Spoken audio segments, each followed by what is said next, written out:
Well, I've only recently come back from China checking instruments from the factory.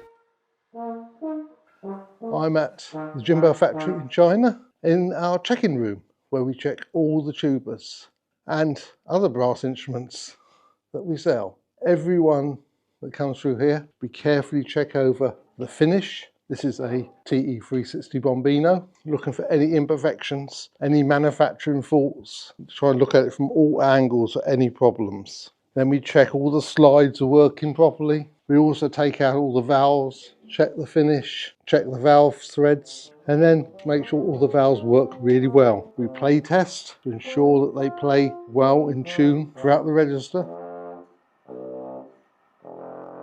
So that's a brief overview of our checking process.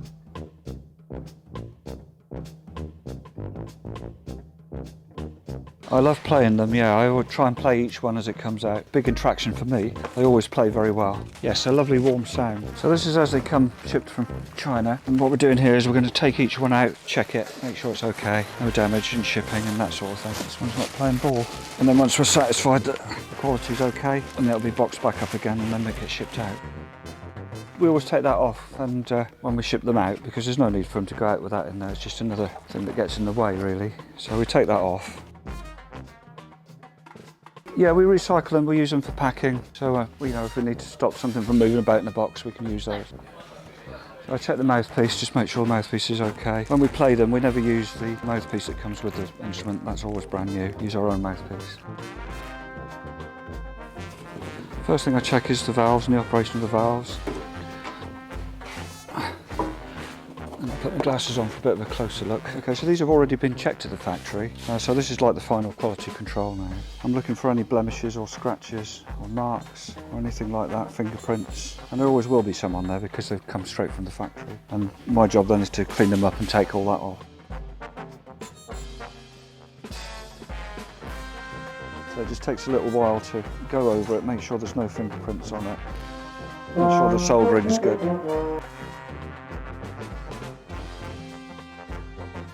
Euphoniums always come with an extra main tuning slide, and some tubas do as well. So I've got to check that that fits properly as well. So this is the one that comes in the instrument. This is the spare, slightly longer one, and this is slightly shorter. So if you're a bit sharp, you can use the longer one, or a bit flat, you can use the shorter one. I just need to make sure it fits properly. I'll just give it a quick blow just to make sure it sounds okay. So I have my own mouthpiece.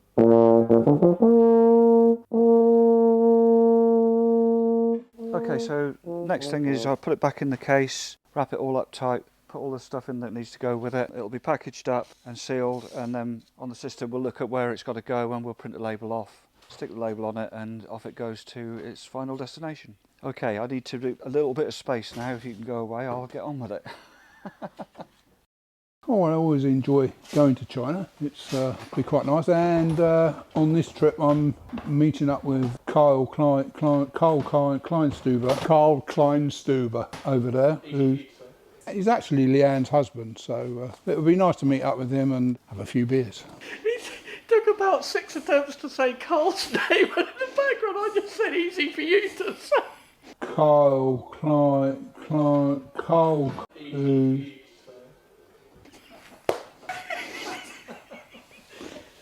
See what I have to put up with. We are trying to be serious, and I end up working with Wallies like that. Terrible, absolutely terrible.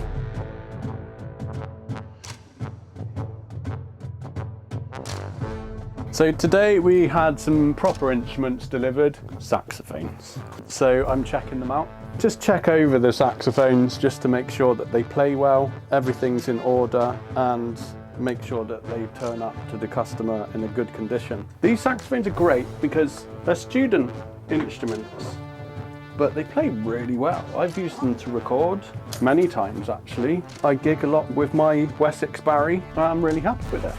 I'm not just saying that because I work for them and I'm paid to say it. I'm not paid to say it.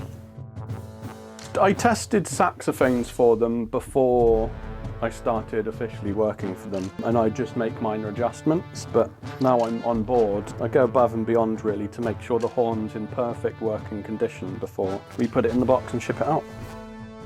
So sometimes when a saxophone's set up, they can put cork on, but as we all know, cork can compress and become flatter. And after a while, when the keys have been resting, the cork compresses a tiny bit and then it's not the correct thickness. This isn't always the case, but in this case, on this key, I'm just adding a bit of a thicker cork so it's got a bit of room to compress down and then regulate it correctly. People can have bad days and they might have just had a bad day when they put that bit on. So it's good to check everything over. 9 times out of 10 I don't have to do anything, but it's good to catch those 1 out of 10s so it doesn't come back to us and have an unhappy customer.